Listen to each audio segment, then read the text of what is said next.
Hello, everyone, and welcome to Season 2 of the World with Nate podcast. This podcast was created to shed light on some of the stories and lessons that we accrue during our time here. My hope is that those stories will bring us all together in this thing that we all call life. My hope for this podcast episode is that you find it both enlightening and enjoyable. So, sit back and relax. I want you to enjoy the ride. Special thanks to my friend Buck Current of Hawkeye Storage and Consulting for helping me bring Season 2 of The World with Nate to YouTube. Hello, everyone, and welcome to Season 2 of The World with Nate. What's new about this season is now we're on YouTube. If you haven't yet, go back and check out the 24 previous episodes of the Season 1. Those are available on Apple and Spotify, free of charge as always. This is a new year, and I wanted to start it off with a new start and speak on that. Season 2 is sponsored by Buck Current of Hawkeye Storage and Consulting. Because of his gracious support and Katie Hine of Mattress by Appointment, I can bring this to you in video for Season 2. It's something I'm super excited about. And now you get to check out what we look like behind the scenes. When I say a new year and a new start, it was important for me to choose a guest that correlated with those things. What's nice about The World with Nate is I'm in complete charge of who comes on and who gets to speak. Keeping those things in mind, I enjoy a storyline with the start of the new year. I thought it would be good to have somebody who's conquered a lot in his previous life and has started a new path. Welcome to The World with Nate, Joe Wilson. I'm excited for you to be here. Thanks, Nate. Just what an honor it is for you to choose me to just look upon me as a great person. Well, dude, I first met you in the gym. Your wife was an instructor at Fit Gym, and I had seen you there. And what caught my eye was the tattoos. I had thought you were a prior military dude, so I kept an eye on you, of course, right? Yeah. And come to find out that wasn't the case. We got to know each other. We went out to eat some pizza. We chatted, and that's when I knew you'd be a good fit for the podcast. And I'd like to speak about some of the stuff in your past. Sure. I appreciate that. Heck yeah. So you went to school here in Waterloo? You're a Waterloo kid? Yes. So born and raised Waterloo. Went to Lowell Elementary all through K through 5. Okay. Went to West Middle 6th through 7th, and got transferred to Bunger because West Middle closed. Okay. And got in some trouble and got sent to a Catholic school for a year. Okay. There's a whole nother story there. That went real well. Was that by choice? So I think the Waterloo schools gave my parents the option of expulsion or transfer. Okay. I think. And I'm guessing that you were a kid. And I'm guessing they wanted to keep expulsion off the record maybe. I don't know. Okay. I'm not completely sure how it went kicked down. out of school. Kicked out of school. What were some of the things that was because? Honestly, it was my drawings. I was drawing a lot of stuff that had to do with drugs or smoking pot, or I don't know if there was any killing in there. There could have been, but I mean, 8th grade imagination, nothing serious. But at the time, this was a year after the Dylan Klebold or Littleton massacre. Yeah. So they were getting pretty serious about stuff like that, no harm, no foul, but they found it and they weren't happy about it. So So the drawings got you kicked out of school. Drawings got me kicked out of school, yeah. And that, and you said that was like 8th grade? 8th grade, yeah. So they sent me to Sacred Heart Catholic School. Okay. Totally different world. Okay, what was your experience I'm an 8th grade kid. I'm smoking pot and smoking cigarettes. In 8th grade? These kids are all, going to church, praying the rosary, like. They did not have the same upbringing. This is not planet Earth to me. This is this is some weird stuff. Yeah. So, it was pretty tough fitting in there. It was a tough year. And you're new. And I was new. Right. But also, I did meet some cool guys that were low key, like they smoked cigarettes on the side and stuff like that, because that's what we were into when we were kids. Yeah, so. Messing around, hanging Messing out, around, yeah. getting in trouble, causing ruckus. Getting in trouble, causing ruckus, absolutely. I can relate to those things. I mean, I've been at the park and picked up cigarette butts thinking I was cool, So I can relate to some of those things. Yeah. And when you got to the Catholic school, I'm sure that did come as a shock, some of those things that you were not used to. Yeah, it's really weird. So, believe it or not, I am quite introverted. So, I was baptized, and I don't know the whole Catholic rule on the sacrament, but I sat back when they did communion and stuff. But again, I didn't know the rules. I didn't know if I was supposed to. So felt out of place. I felt out of place, and it really was awkward. So. The teachers were, fairly nice, but, I was a knucklehead, so they didn't really care for me, to be honest. That's fair. I think. That's fair to say, yeah. Yeah, it's fair troublemaker, so. So you only spent 1 year there? Only 1 year, yep. And then what did high school look like? Oh, high school. High school, I went to West High, and that's in Waterloo, correct? That's in Waterloo. Okay. Typical me, I'm hanging out with the wrong kids. By choice or by circumstance? By choice. Those are the kinds of kids I fit in with. Kids that smoked cigarettes or smoked pot or didn't like school and listened to rap music and like to cause trouble and ruckus and all that good stuff. So seemed like that's where your heart was at that time? That's where my heart was for a long time. Yeah. That's wild. Yeah. So what'd that look like your high school years? So high school grade? Years, I mean... Were you in any sports? I was not in any sports. I didn't do well enough in school to do sports. I probably anything that had to do with school, I didn't want anything to do with. So if I didn't want to be at school any longer, and I had to be. Heck yeah. Although athletic my whole life, I probably would have done pretty well in some sports, but I just never tried. I didn't want anything to do with school, and so that kept you there longer, huh? Kept me there. A little bit longer. So I didn't do homework. Homework was like not my thing. I was probably lazy, but anyways, like tests and stuff, I'd not ace the test, but I'd get a B's or A's, Schoolwork was really easy, but they'd hand out homework, have me write papers. I never did anything. Yeah. I can relate to that. Yeah, and I just didn't because, do much homework either. I get out of school, I want to go hang out with my friends and do what you thought was important. Smoke cigarettes and walk around. And all the fun stuff, So, the things that you thought were important in that. The things that I thought were important, absolutely. And school is not one of them, unfortunately. So, what did your mentors and people who were speaking into your life say about those kinds of things? Your grades came back. What did they look like? Yeah, grades were terrible. Grades were never good. I think, going back to the Sacred Heart school, I think the only reason they passed me was to get me out of there. Yeah, to be completely honest, yeah. Hey, you got to do what you got to do. Yeah, grades weren't good. You can't just take tests and pass them and not do any of the work and expect to pass. So, high school, I think I made it to enough credits to maybe finish 10th grade, although I did go to school till I was 17. Yeah. So after West High, I did transfer to Expo. I think. And what is Expo? I'm not familiar. Expo is an alternative high school Okay.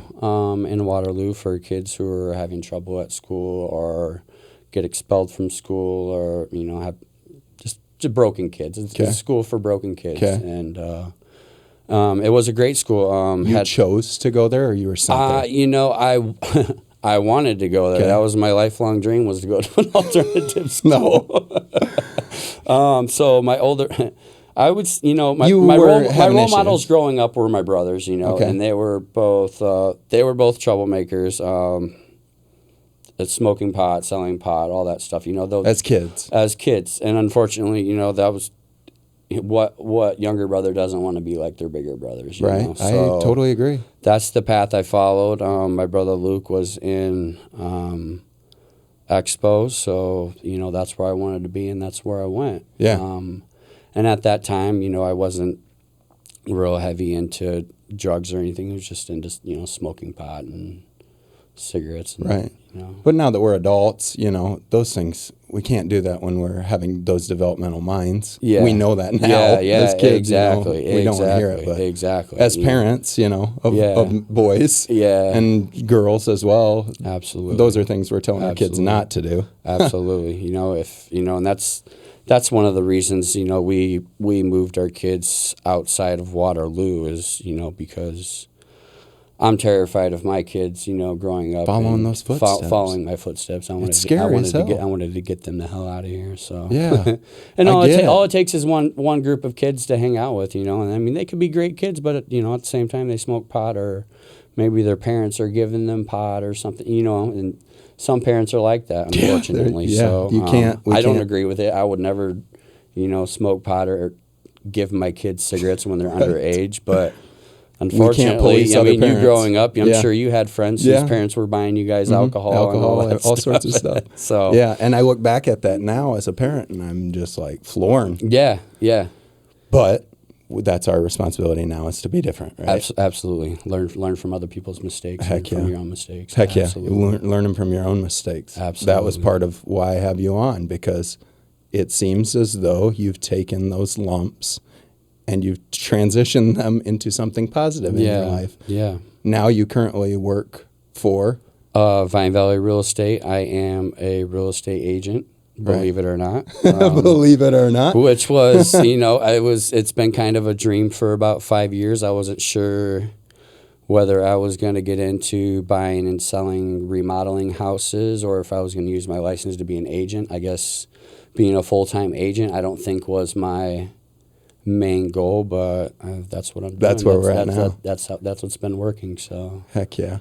So the lumps, when we're talking about those, high school was not the end of the troublemaking years, right? Yeah, no, high school was not the end. Expo, unfortunately, after a couple years of being there, I think the meth pandemic or epidemic, kind of hit our area, hit our schools, hit our kids, and I'm sure it's still around a bit, but I don't know if it is to the extent it was when I was in school. I mean, there was a lot of us using. So that's something that you were introduced to at Expo? Actually, the first time I think I did meth, I was in 7th grade. Yeah. But it was just like a one-time thing. What you thought was a one-time thing? Which I thought was a one-time thing. I enjoyed it. I mean, it was great, What sort of things? I have never tried methamphetamine. Yeah. I've never seen it, yeah, to tell you the truth. Honestly, it's just like a euphoric high and just lots of energy and lots of being able to focus on things and getting stuff done. That's how the drug starts. I mean, that's where it starts. Those are the goods. Those are the goods, and fortunately for me, that was the only time I did it, so I never got hooked on. It wasn't a problem. So, but 7th grade. Yeah, you're young. That's pretty young. Yeah, that's pretty young. That's a developing mind. Developing brain. I introduce such a harsh chemical. Yeah, I look back. It's I wish I could have had it different. I wish my life would have been different, but also I wouldn't be here speaking on this and helping maybe shedding some inspiration for some other people who have gone through the same stuff. Hell yeah, dude! Exactly. So that's why I had Joe Wilson on the podcast. That's what it's all about, man. Yes. So the methamphetamine. You tried it in the 7th grade. 7th grade, yeah. And then just kind of a one-time thing. And then I don't think we seen it again until middle of high school years. Again, not to throw my brothers under the bus. Love you guys. My family is a hell of a family. We're all great people, but we had a drug problem, So my brothers were using, and I'm not sure how I ended up using with them, whether it was just through I had friends that they were friends with that were also using, so the community. So I'd say come maybe I was probably 17, And meth kind of became life, man. And like I said, at Expo, there was a ton of kids there using, unfortunately. And God, it just, keeps you up at night, makes you, that's all you think about is getting high, or, and you're a teenager. So, I mean, I would say it'd have to be totally different for an adult. You know what I mean? Yeah. This is a developing mind that doesn't, Yeah.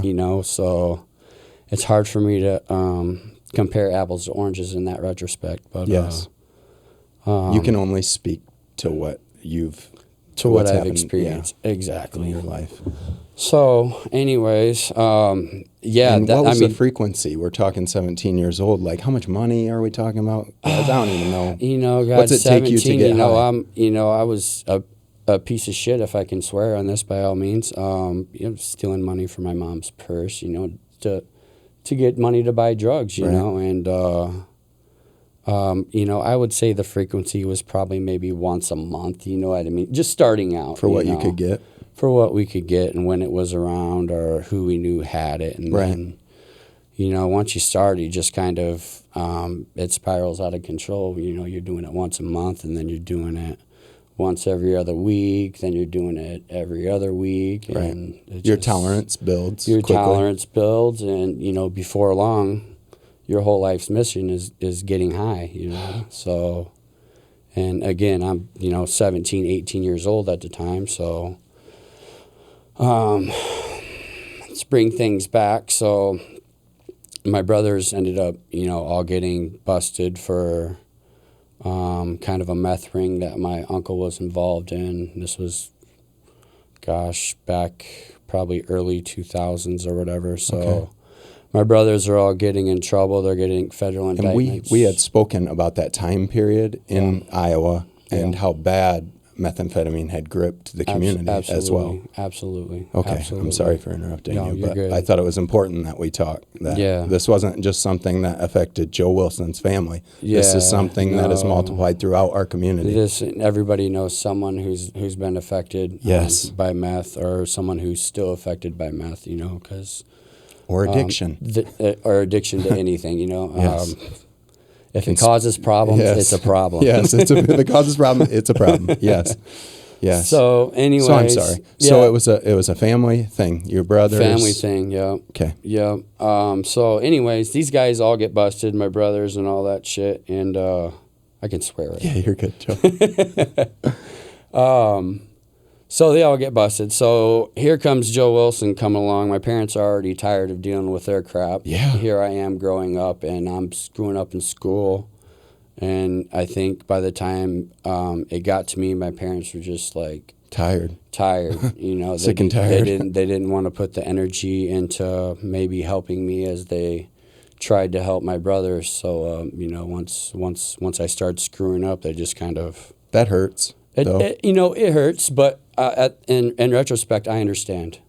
I understand, and the heartbreak and problems that we must have caused my parents. That's big of you, It's Joe. amazing that they're still married. They still love you. They still love us. And that's the role of the parent. No matter what, you gotta love your kids, no matter how much they piss you off.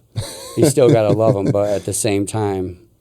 Yeah. There's only so much you can do. Very true. And with a meth addiction, there isn't anything you can do, I don't think. I think the only solution to helping someone with a meth addiction is to pack their bags and move them away. I mean, honestly, I think that's the only thing, and that's what worked for me. Yeah. I do have a brother who still struggles with a meth addiction, and it's hard. I've helped him out several times, helping him with, money for rent or money for clothes for to start a new job, but it's just a vicious cycle. Right. He's clean for a couple of weeks, and then he's using for a month, and then so yeah. Still working on getting through that. It gets tough. Yeah. Luke, if you're listening, I love you, and I will do anything to help you. Hell yeah, dude. That's very powerful. Yeah. Heck yeah. Your time that you got in trouble with law enforcement, Yeah. When did that come? Oh, so there was a few. Okay. This wasn't a once and done sort of thing, huh? No.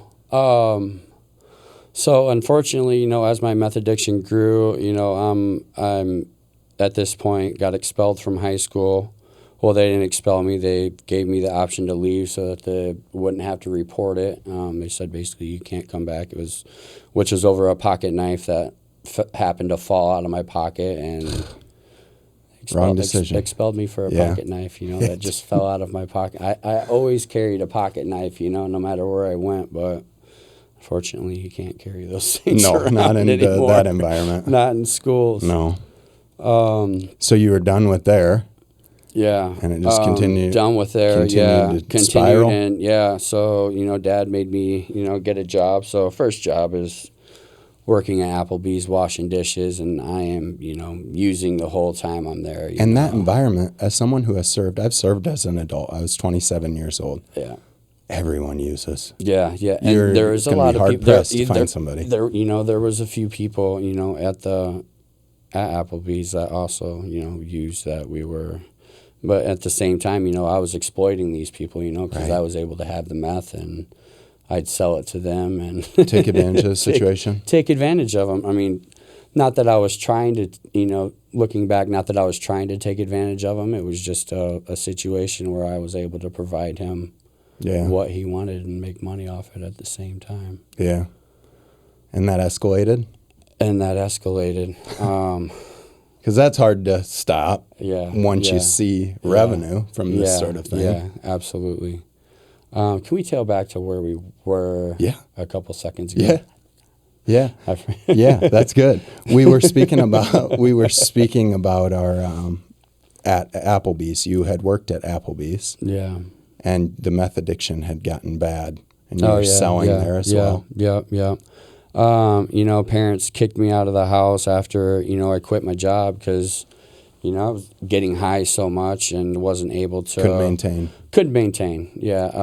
I was unfortunately not able to be a functioning drug addict. Yeah, well, methamphetamine's one of those that takes away your life. After you stay up for 3, 4, or 5 days, eventually you fall asleep and, you end up sleeping for days, a day or two. Yeah. So those were some of the things that went along with this drug addiction is the being up for days. Yeah. And then absolutely. I can't imagine the type of stress that puts your body through. What's your diet look like? Diet is are you eating? It's non-existent. No, I'm not eating. I'm eating after about the second or third day of using, and then then it's like a binge eating crash course. You're eating everything in sight. Trash. Well, I mean, even good meal. I'd leave my parents for 3 or 4 days getting high, and then I'd come home and eat leftovers for a couple days and sleep for basically a week and be a piece of crap and listen to my dad yell at me, hey, I don't blame you. You get it now. Yeah. Heck yeah. And back then I didn't, but back then I thought he was just an ass and an inconvenience. You were stuck in the cycle. But I was stuck in the cycle. I was probably 18, 19 years old, so I'm still a kid, in retrospect. I can buy cigarettes, but I'm still a kid, and super addicted to drugs, So anyways, Applebee's doesn't last for long. It seems like it lasted a long time, but I'm guessing it was probably only 6 months. Yeah, maybe something like that. Okay.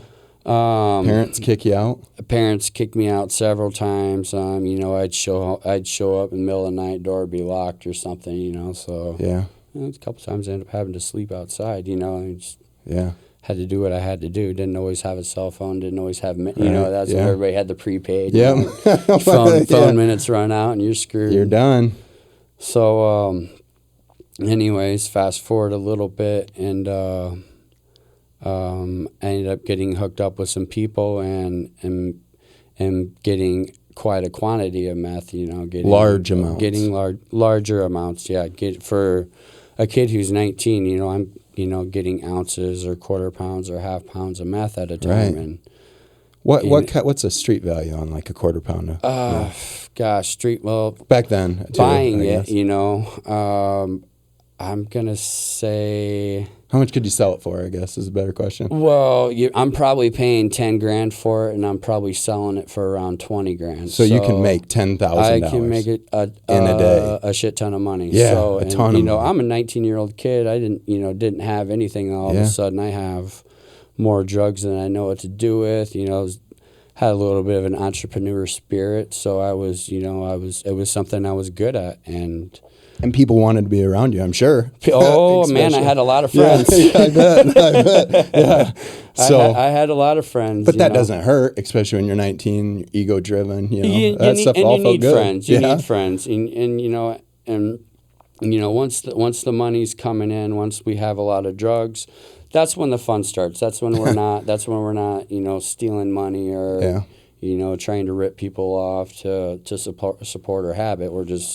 We're selling it and making money and just partying all day and all night. Yeah, and we're 19-year-old kids who got more drugs than we know what to do with, and we're just. I'm not gonna lie, we had a good time. Yeah, but that good time can't last forever. That good time can't last forever. Gosh, like I said, there's times we'd stay up for 2, 3, 4 days. I mean, maybe even longer, maybe a week. And time is blurred. Time is blurred, and looking back, I mean, this seems like this lasted for like years, but in retrospect, it really only lasted for a couple years. Yeah, but it was a solid couple years of, my habit, went from anywhere to like a gram to doing an 8-ball a day, which is a lot of money. That's a lot of money. Well, it didn't cost me anything, but it's a lot of drugs. Yeah. I mean, it's a lot of drugs to be pumping into your body and just screwing your brain up. I mean, that was my breakfast. I'd wake up, smoke meth. Didn't have a job. I didn't have a job. I mean, I couldn't get a job because I couldn't drop a clean UA, which was fine for me or whatever. I didn't need a job apparently. So, I get up in the morning and start using and go outside and start tearing apart some car stereos or rigging up some cameras to see who's going to break in my house next. Or because you were paranoid. Because I was paranoid, but also at the same time these things were happening. Reality sets in. You find out your friends are wanting what you have, and your friends are while you go to the bathroom, there's stuff in their pockets full of your drugs or your money or they want what you have, which is which sucks because my heart and my character, I would, if anybody asked for anything, I'd give it to them. If you want it, it's yours, man. I know that. Yeah, I love to give. And that's the way I've always been, even when I was an addict or. Yeah. When I was selling, I was, And people take advantage of that tenfold when you're and I was always there for my friends. My friends needed help. They need money for their phone bill. They need money for anything. Here you go, but still, they're still going to take advantage of you. They're still going to steal behind your back because they're not in the right mindset. Right. Their mind's messed up just as well as yours, so... That spiral downhill led to prison. So I'm running with all kinds of people at this point. Whoever's. And how well do you really know them? I don't know these people. I don't. I ended up hanging out with this guy who was like in prison probably 10 times, on the run every time. This guy used to tape a handcuff key to his butt cheek, just so that whenever he got picked up, not the type of people we want to be associating with. This guy seriously would get out and he'd be gone. He'd be on the run. So, anyways, I ended up hooking up with this guy, and I had money, so I'm buying pseudoephedrine pills and to cook meth. We're stealing anhydrous from the co-ops and. We're out driving, cruising out towards Independence somewhere, and we need to stop for gas. And we pull up to the truck stop out there in Independence, and there's about 4 sheriff cars out there. And we're like, fuck, these guys don't, They're just here. They're not looking for us. Right. Well, so we get in there. As soon as we walk in, these cops leave. So something fishy's going on. Yeah, you're starting to think like, all right, what's going on? Yeah, something's going on because we're supposed to meet this other cat at this other house who had apparently just got busted like 2-3 weeks before that. Okay. So anyways, we go and leave, and all of a sudden, here comes the flashers. There's flashers behind us. This guy's got rabbit in his blood. He does not stop. So we're in a car and we're flying down the highway. 120 cops are pulled up next to us. He swerves through the median. We're going the wrong way up through traffic. What are you thinking? Weaving in like, fucking let me out is what I'm thinking. Am I gonna make it? I'm scared to death. What? You're probably thinking, am I going to make it? Am I going to make it? You know, I have a bag full of crushed up pseudoephedrine pills in my pocket because we were going to cook, and I had batteries in my pocket. And those are all ingredients to make meth. These are all ingredients to make meth, yeah. So, you know, I'm chucking these things out the window. Hopefully the statute of limitations is up. As the cops are chasing This story you. may or may not be true. Okay. We appreciate your honesty to help others. So anyways, we're flying the wrong way up the highway. We have incoming traffic coming at us. We're going 90 miles per hour. Cars are pulling over. Cops aren't even behind us. They're falling on the other lane because they're like, the danger. These guys are going that fast. This guy's gonna freaking kill someone. I'm, you know, like, let me out of here, you know. And so we end up flying up an off ramp, Dukes of Hazzard style, into a bean field. I mean, seriously, like we are flying in the car, you know. Like I got seatbelt on. I'm hanging up by the hood, and crash, you know, into a bean field. I'm all right. I unlock my seatbelt. I take off running. Unfortunately, for whatever reason, you know, I'm 19 years old. I got some baggy pants on. I'm not wearing a belt. Tripped up. Of course. Tripped up. So I'm like, I'm just going to lay down. They're not going to find me. And all of a sudden, you know, cops pull up, and, you know, covered in beans. You know, I'm like, there's no way they're going to find me. They're like, all right, we're sending the dogs. No. So I stood Here up. I am. No way you want to mess with that situation.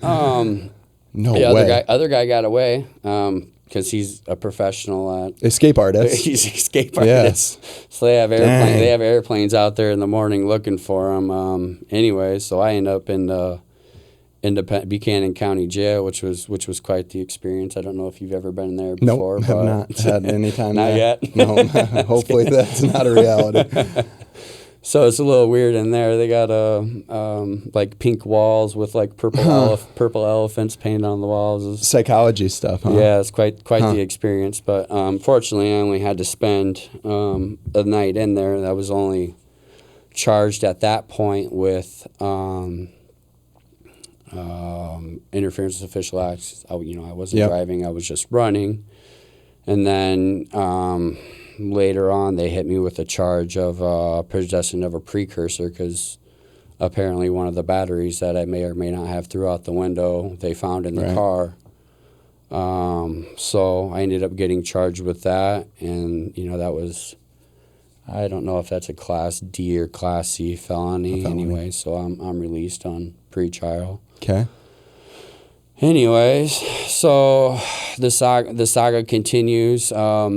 I think at that point, you know, I decided that my days of making methamphetamine were over. It was too much of a risk. Scared the shit out of you, probably. Well, scared the shit out of me. And not only is it dangerous, that anhydrous stuff can kill you. Mm-hmm. We're up there with hoses, putting them on this stuff. All of that stuff is very dangerous. Very, very dangerous. I've got a few burns on my arms from doing it.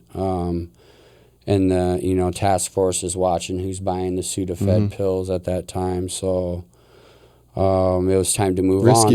Risky business. And at that time, ice methamphetamine started showing up in Iowa, and that's different. That's crystal meth. Okay. And that's some very potent stuff. Okay. So I ended up getting hooked up with some Mexicans and.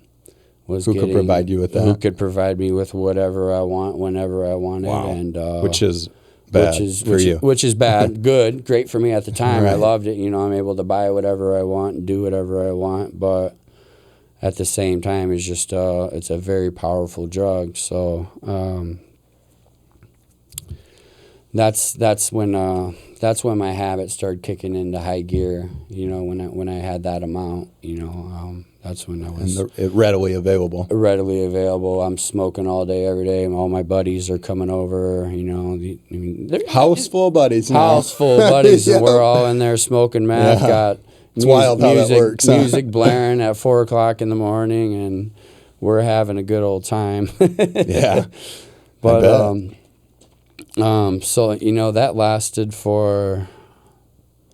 It was the summer of 2005. That was Hurricane Katrina. Just trying to look back at time frame. Yeah, time frame events that were happening. I'm living with a guy on Real Street in Waterloo, and he's renting his room out to me, and I think he was just kind of like a part-time user. Well, I ended up turning him into a full-time user. I'm paying him rent with ICE or whatever, and he's got his own buddies coming over, and he starts turned into a real bad situation. Yeah, he turns into a junkie. He's shooting it up and stuff, and come home one day and there's no power in our house. I'm like, what the hell's going on here? And I'd messed up his life. Well, I didn't mess. I mean, I helped him mess his life up. So he ended up, I think losing his house and all that stuff. Life ruined. Well, power was out, and I just I abandoned ship. I'm like, hey, I'm paying you every month. You're not paying your bills. I got to go. So I think he was pretty upset about that. Yeah. But at the same time, it ruins situations. It ruins situations. Fast. It ruins lives. Yeah, people. These are people who've had. This is a middle-aged man who's been working at Birch Cabinets for 10, 20 years. Life is gone. I ruined his life in a matter of months. Those so that's things are tough. Kind of sad. They're tough. And I haven't thought about this for years. And that's another thing. You sent me that outline. Last week, and I'm like, oh shit.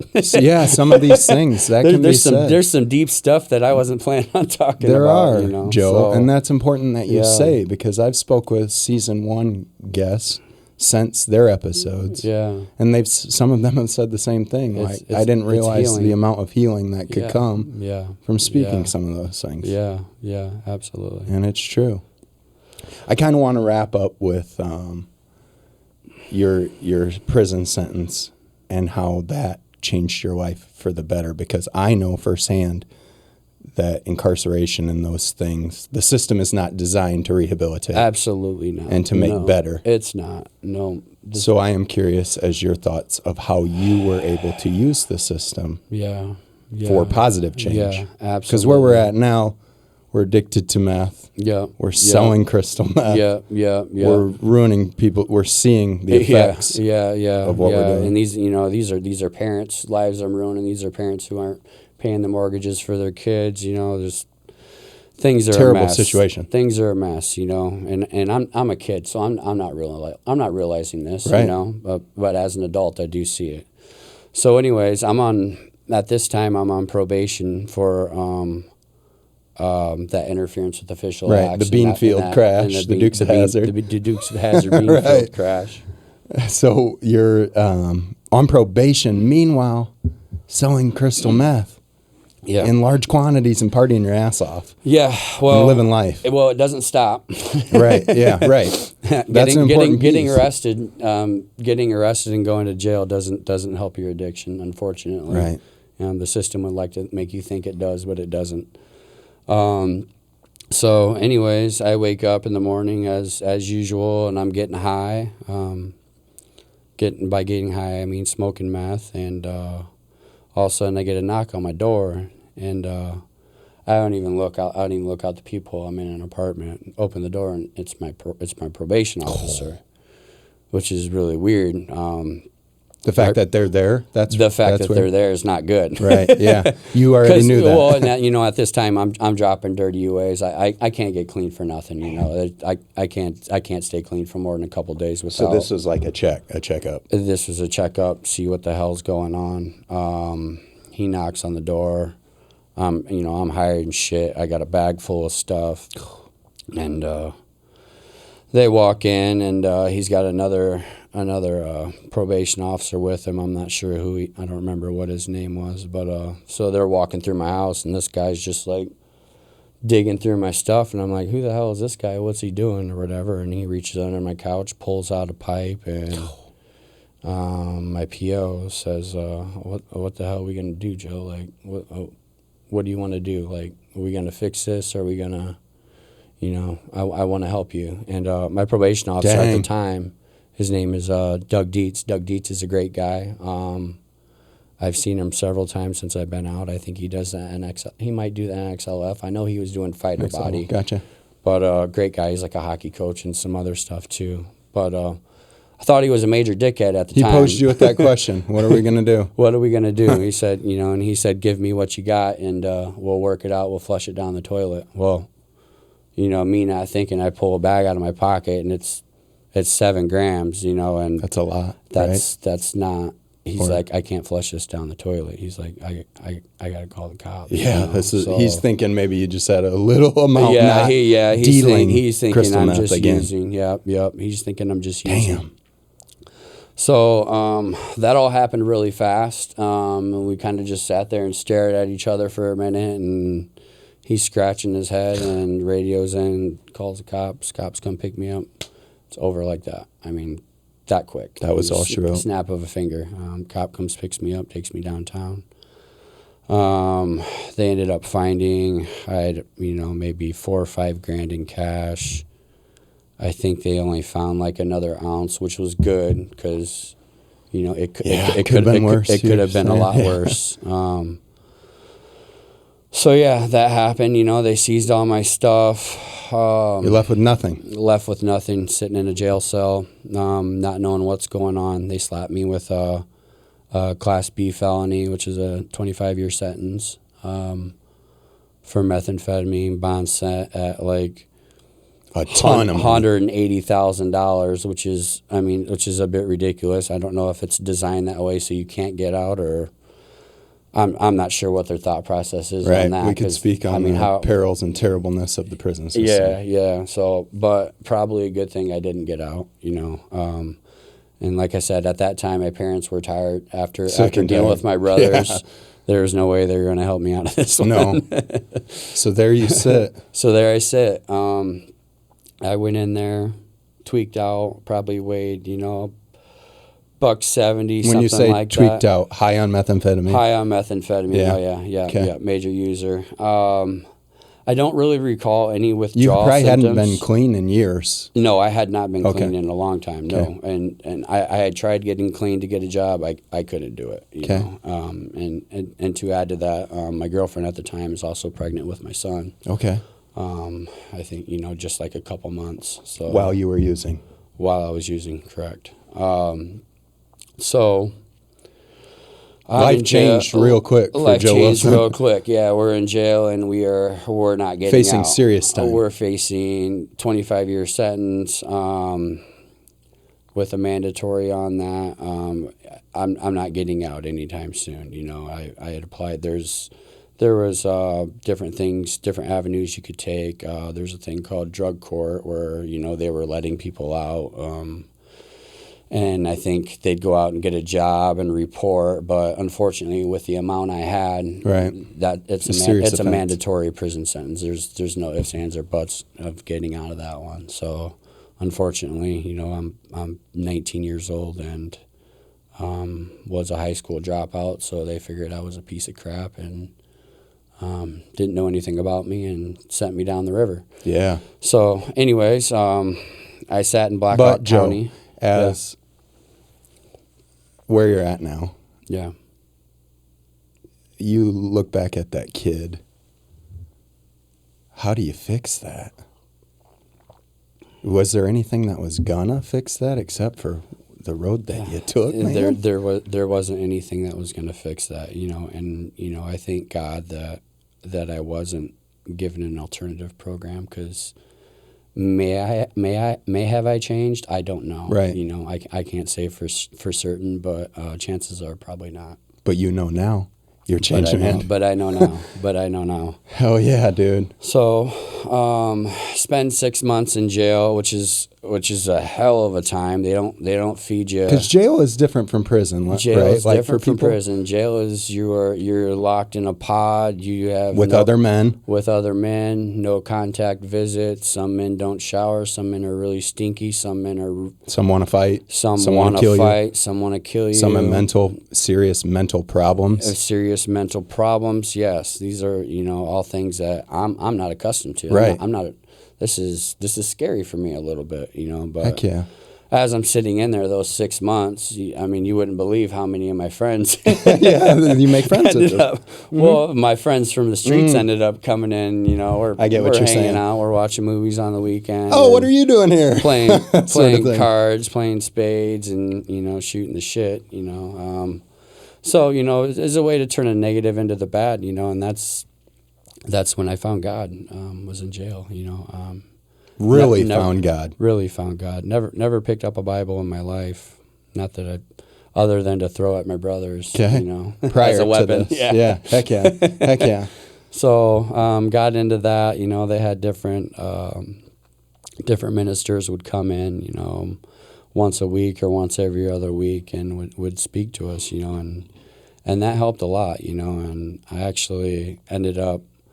The guy whose cell was right next to mine, so you can talk through the vents. Okay. So, all right. While we're in lockdown every other hour, we're shooting the shit, talking about family stuff, what we're gonna do. When we I'm get sure out, conversations get deep. Conversations get you deep. have nothing but time. They get right? really personal. You learn a lot about Yes. life and a lot about their stories. I'm not gonna give him a name drop here, but he goes to my church. I know his wife well. Mm-hmm. Great guy. I think he was just in there for driving while barred. Had a year sentence in jail for you never know. Driving while barred, yeah. which is a little extreme. But I guess I don't know all the circumstances. So anyways, I'm in there 6 months, praying, doing all that good stuff, and end up getting transferred to Oakdale. Which that's a prison or another jail? Well, that's the classification center. So that's where they send you to decide where they're going to send you. Gotcha. Or the medical center. People who have medical problems will go there. So I think I sat there for about a month, and that's 23-hour lockdown. You get out. That's terrible for your mental well-being, huh? Terrible for mental well-being. I had a roommate he was really young and really, really ignorant. And that's hard. It was hard, and he was a jerk, a smart ass, and that's not making the time easier. It wasn't making the time easier. We're laying there and we're hating each other, and about the only good thing is they fed you massive amounts of cake. So got to give you something to sweeten the day, right? That's the light at the end of the tunnel on that one. So, anyways, I spend a month there. And get transferred to Newton Correctional Facility. Okay. Get moved in the middle of November. Walked across the yard. We got nothing but blues on, no underwear or anything. We're marched across the yard. Wind's blowing like 60 miles an hour. It's 20 degrees out. We're all freaking chained up, and they're hauling us across the yard. Welcome. Yeah. Here you are. And they put me in D unit. Newton, they say is kind of a soft prison. But who says that? Because I don't say that. I don't say that about prison, Joe. That's what other prisoners People who say. go to prison? Okay. Yeah, that's where, there's some sex offenders there. There's nonviolent people there. So anyways, I'm moved to D unit. D unit is one of the rougher units. There's some mean guys in there. Yeah. You leave your sweatshirt laying out. These guys will steal your stuff. Taking your stuff, yeah. You leave your food out. Them guys will steal your stuff, and you won't say anything to them because they'll beat you up. They'll beat your ass. Yeah, Because they're bigger than you, they're stronger than you, and they're meaner than you. Spend a lot more time in there. And a lot of them have really big, hefty sentences. 25-year sentences with a 70% mandatory. That's 17 years, and these guys are 20 years old. They're not going to get out till they're 35, 40 years old. Whew. So anyways, I'm in there, go to see my first counselor, and that's I think that's just kind of typical practice. They have you go to your counselor to review your case and Okay. all that stuff. So this lady's looking at my file. I've got a mandatory sentence that I'm looking at, and this lady looks at this. She's like, well, this mandatory sentence doesn't mean anything. I'll be planning on spending 5 to 6 years in here. So she says that to me, and I am sick. Like, I'm scared to death. Like, I'm expecting to get out in a couple years. This lady's Not telling 5 or me 6. I'm going to stay here 5 or 6 years. So I'm a wreck. Like, that messed me up. Sunk you. It sunk me. I mean, broke all my hopes, dreams, wishes, and you're at a place where you don't know anybody. And it's scary, And it's like, here I am expecting to get out in a couple years, which isn't Still a long time. It's not a Yeah. short time by any means. Yeah, a couple And then years she we're tells me talking. 5 or 6, and I'm scared to death. And Double what you thought, if not more. and everybody in there's got an opinion. I got a roommate. I'm talking to him about it, and he's like, "Well, actually, with the amount you got caught with, they're Making it worse. Feds are probably going to come pick you up, and you're probably end up gonna do 30 years or Yeah, something and like you're that." like, So "Oh, I'm great." scared to death. Yeah. I'm a kid, dude. He's not and helping. Yeah. It was terrible, man. Yeah. Total psychological warfare. And I'm listening to these guys who Who have no clue. have no clue. No, they're just guessing, saying whatever. Who are they the wanna worst say. of the worst, who are, not saying that I'm any better than them, but Right. don't have a Take clue. it in don't context, have a Joe. clue about life. Right, yeah. We got to take it in context. So anyways, I'm scared to death, and, people are telling me, you're not going to get your treatment before you're mandatory, so you're going to be stuck here extra time. Man. And what mandatory means is mandatory is a certain amount of time you have to serve before you are eligible for parole. Okay. Before you have a chance at getting out. Before you have a chance of getting out. So, And there were certain steps that you had to take before that time came along for you to be eligible even, correct? Correct. You had Right. to have your treatment done, and the wait list for treatment was Long. Was very long. I'm sure everyone which is a broken is system. using- You should be getting in there, and you should be getting your treatment right away. Right away. Why make them sit in there for 2 years and then give them treatment? It doesn't make sense. It doesn't make sense. Help them while they're there and get them on Well, the right they need path. it. Get them on the right path and get them to working on bettering themselves. We both can agree on that. So, The anyways, system is broken and it is flawed. So I ended up finding out about a program while I was there. This program was called IFI, which is short for Interchange Freedom Initiative. And this is a Bible-based program. Another faith thing. A faith-based program. It was funded by Prison Fellowship. Well, actually, I think that the state funded it in the beginning. And then the state actually got sued by a former inmate, saying that we were getting special privileges that they weren't getting. So, long drawn out battle. Court decides, it's separation of church and state. State's no longer going to fund it, and so Prison Fellowship had to fund it. So, anyways, I signed up for this Program.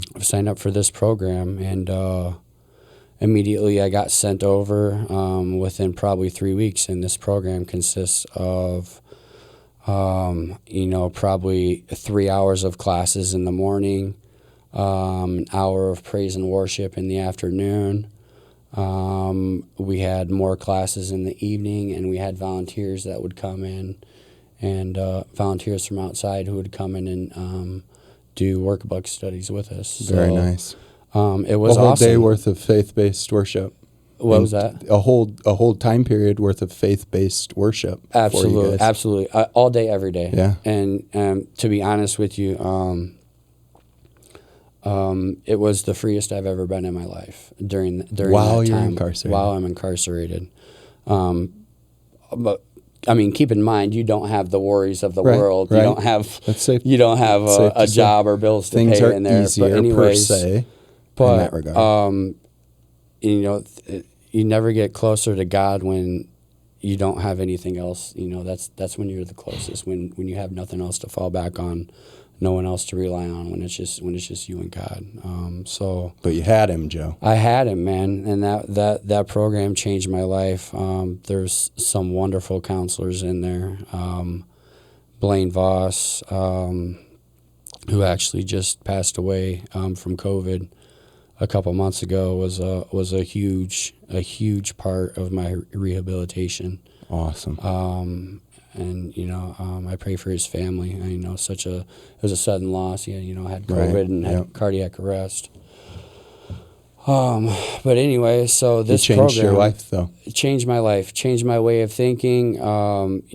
Brought God to the forefront of my life. It was just amazing. I mean, there's nothing else like it. And and we unfortunately were among the last classes there. So I did the program for 12 or 8. It might have only been 12 months. And the state of Iowa shut it down. They kicked the counselors out.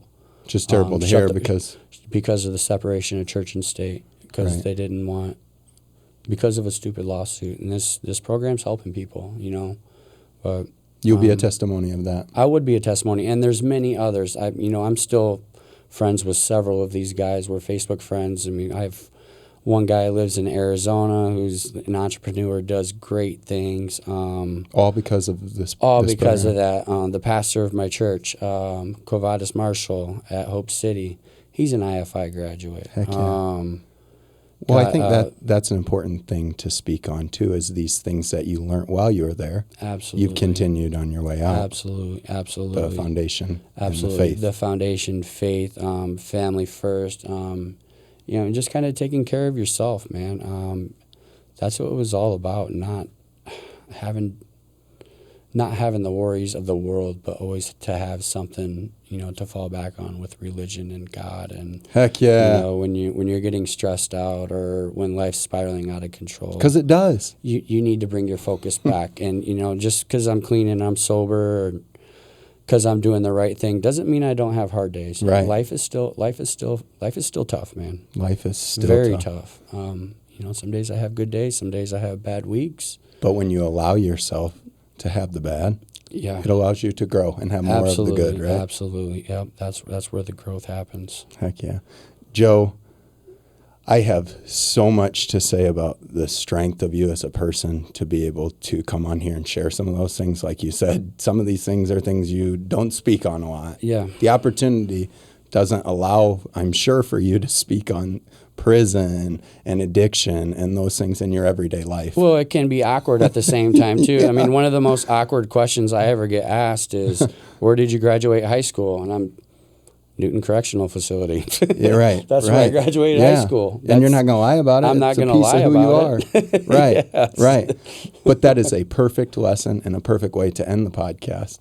If we never ask, we never have the ability to hear, and we never have the ability to learn and grow. Yeah. And I think this episode can do that for people. Absolutely. Look a little deeper. Don't judge the book by its cover. Absolutely. You never know someone's story until we sit and we listen, right? Absolutely. But with that, I can't let you get out before we do the firing range. Are you ready? Yeah, I'm ready. This episode of the firing range was sponsored by my friend Katie Hine at Mattress by Appointment. Joe knows Katie. He bought a bed from Katie on the World with Nate sponsorship ad. That is what spurred Joe to buy this bed. Katie's great. If you're looking for a new bed, give my friend Katie a call at Mattress by Appointment Cedar Falls. She has brand new mattresses in all sizes to take home same day for as little as $10 down with no credit needed plans. There's no overhead, and she has the cheapest mattresses in town. She books by appointment to save you time and money. Give her a call at 319-406-2434 and let her know that Nate and Joe sent you. Joe, without any further ado, are you ready to tackle your episode of the firing range? Let's do this. The first question is dive in or test the waters. Dive in. Glass half full or glass half empty? Half full. Passenger or driver? Driver. Fiction or nonfiction? Nonfiction. Small town or big city? Small town. Joe's Pizza or Urban Pie? Urban Pie. Sweet or sour? Sweet. Walk or run? Run. Sprint or a marathon?